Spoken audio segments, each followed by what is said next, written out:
Comment பண்ணி, like பண்ணி, subscribe பண்ணுங்க உறவுகளை. அவளுக்கென்று ஒரு மனம் காதல் பயணம் பகுதி 3. அவளை உனக்கு முன்பே தெரியுமா என்றால் அவன் அம்மாவின் கேள்வி இதுவாக இருக்கும் என்று அவன் எதிர்பார்க்கவில்லை. ஏமா அப்படி கேக்குறீங்க?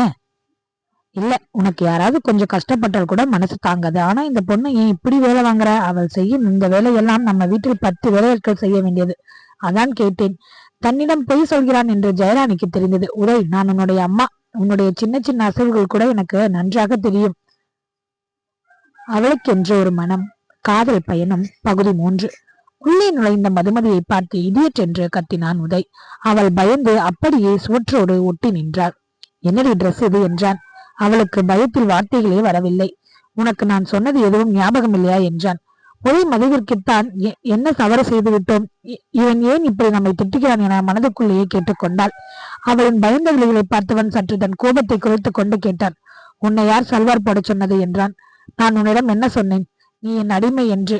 உனக்கு ஞாபகம் இருக்கிறதா? என் தம்பி விஷ்ணு இங்கேதான் வேலை செய்கிறான். அது தெரிந்ததால் தானே இப்படி ட்ரெஸ் பண்ணிட்டு வந்திருக்க என்றான். மதுமதிக்கு இப்போதுதான் புரிந்தது இவன் எதற்கு இப்படி கோபப்பட்டு பேசுகிறான் என்று. இல்லை, நீங்கள் தானே இந்த ட்ரெஸ் எல்லாம் வாங்கி தந்தீங்க. ஆபீஸ்க்கு வரும்போது இந்த மாதிரி தானே ட்ரெஸ் பண்ண முடியும். இதுல என்னோட தவறு என்ன இருக்கிறது? ஓ, உனக்கு ஆபீஸ் எப்படி வரணும்னு கூட தெரியுமோ? அதையும் கற்று வைத்திருக்கிறாயா? சரி, இன்றே கடைசியாக இருக்கட்டும். இனிமேல் நீ எப்போதுமே பாவாடை தாவணி மட்டும்தான் அணிய வேண்டும். இது என்னுடைய கட்டளை, புரிகிறதா என்றான். சரி, இங்கு வா என்று அவளை அருகில் அழைத்தான். இந்தா, இந்த ஃபைல்ல உள்ளது எல்லாம் கரெக்டா இருக்கான்னு செக் பண்ணு. அப்புறம் எனக்கு ஒரு காஃபி வேணும். சீக்கிரம் நீயே போய் போட்டு எடுத்துட்டு வா என்றான்.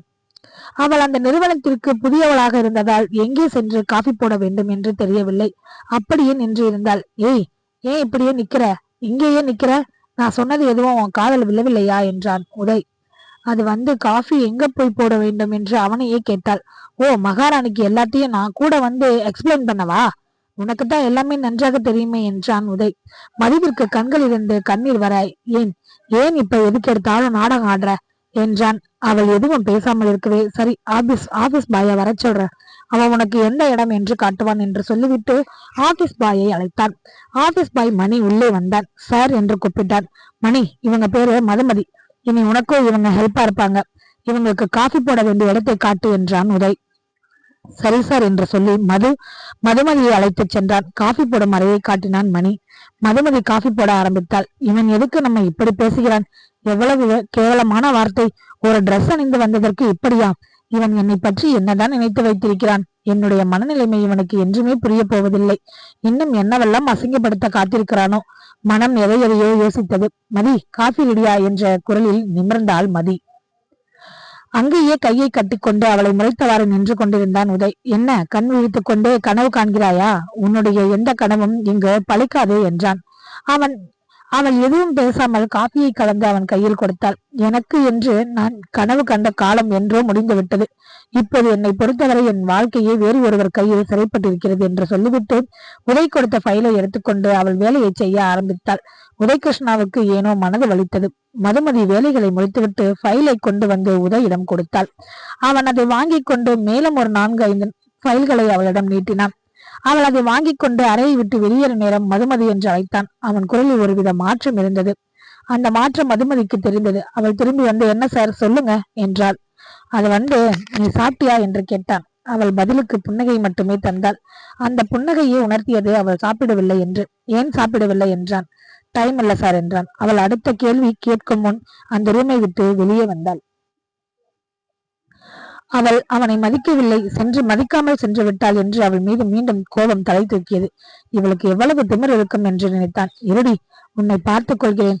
மதுமதி ஆபீஸ் வேலைகளை முடித்துவிட்டு 4 மணிக்கு கிளம்பி விட்டாள். வீட்டிற்கு வந்தவளுக்கு பசி தாங்க முடியவில்லை. இருந்தாலும் வீட்டில் வேலைகள் நிறைய இருந்தன. காலையில் துவைத்து காயப்பட்ட துணிகளை எடுத்து வந்து மடித்தாள். அவரவர் உடைகளை அவரவர் ரூமிற்கு சென்று செல்ஃபில் அடுக்கி வைத்தாள். பின் கிச்சனுக்குள் நுழைந்தாள். மதிய உணவு சாப்பிட்ட பாத்திரங்கள், சமைத்த பாத்திரங்கள் என அந்த இடமே பாத்திரங்களால் நிரம்பி வழிந்தது. அவை அனைத்தையும் தேய்த்து கழுவி வைத்தாள்.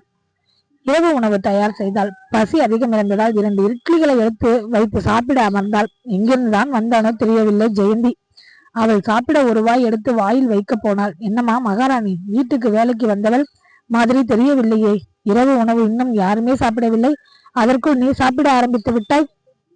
ஏன், நாங்கள் அனைவரும் சாப்பிடும் வரைக்கும் கூட உன்னால் பொறுத்து இருக்க முடியாதா? இதுவே கடைசியாக இருக்கட்டும். இனிமேல் நாங்கள் சாப்பிட்ட பிறகு உள்ள மிச்சம் மீதியை தான் நீ சாப்பிட வேண்டும் என்றாள். அந்த நேரம் அங்கு வந்த ஜெயராணி இவை அனைத்தையும் கேட்டுவிட்டாள். ஜெயந்தி என்று கத்தினாள். என்ன அண்ணி என்றாள். ஜெயந்தி, ஏன் இப்படி எல்லாம் பேசுற? பாவம், அந்த பொண்ணு காலையிலிருந்து எல்லா வேலைகளையும் தனி ஒருத்தியாக செய்திருக்கிறாள். அவளுக்கு பசி எடுக்காதா? அவள் சாப்பிடும் இந்த 2 இட்லிகளால் நமக்கு யாருக்கும் சாப்பாடு இல்லாமல் போய்விடாது என்றாள். என்ன அண்ணி, இந்த வேலைக்காரிக்கு பறிந்து கொண்டு என்னையே திட்டுகிறீர்கள் என்றாள் ஜெயந்தி. மதுமதி சாப்பாட்டை வைத்துவிட்டு இறந்தாள். மேடம், என்னால் உங்களுக்குள் எந்த பிரச்சனையும் வேண்டாம் என்றால். நான் பசி தாங்க முடியாமல் தான் சாப்பிட அமர்ந்து விட்டேன். மதியம் சாப்பிட நேரமில்லை, அதான். அதுவும் இல்லாமல் இது காலையில் செய்த இட்லி தான் மீதம் இருந்தது. அதை வேஸ்ட் பண்ண வேண்டாம் என்றுதான் நினைத்தேன் என்றாள். பார்த்தாயா ஜெயந்தி, காலையில் செய்த உணவு, அதற்காகவா இப்படி பேசினாய்? உன்னை எல்லாம் என்று மனதுக்குள்ளேயே திட்டினாள். ஜெயராணி மதுமதியை, நீ அமர்ந்து சாப்பிடுமா என்றாள். இல்லை மேடம், வேண்டாம் என்றாள். இல்லை மதி, நீ சாப்பிட்டுத்தான் ஆகணும் என்று அவளை சாப்பிட அமர வைத்தாள். மதுமதிக்கு அந்த சாப்பாடு தொண்டையில் இறங்க மாட்டேன் என்றது.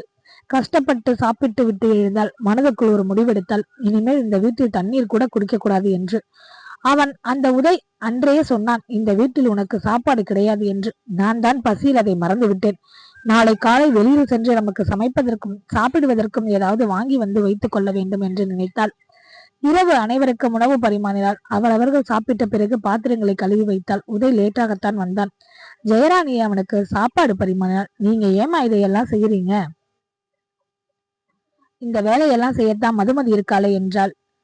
பாவம்பா அந்த பொண்ணு, இந்த வீட்டுல இருக்க எல்லா வேலைகளையும் தனி ஒரு அழகா செய்யறாள். ஏதாவது உதவி செய்யட்டுமா என்று கேட்டு பார்த்தேன்.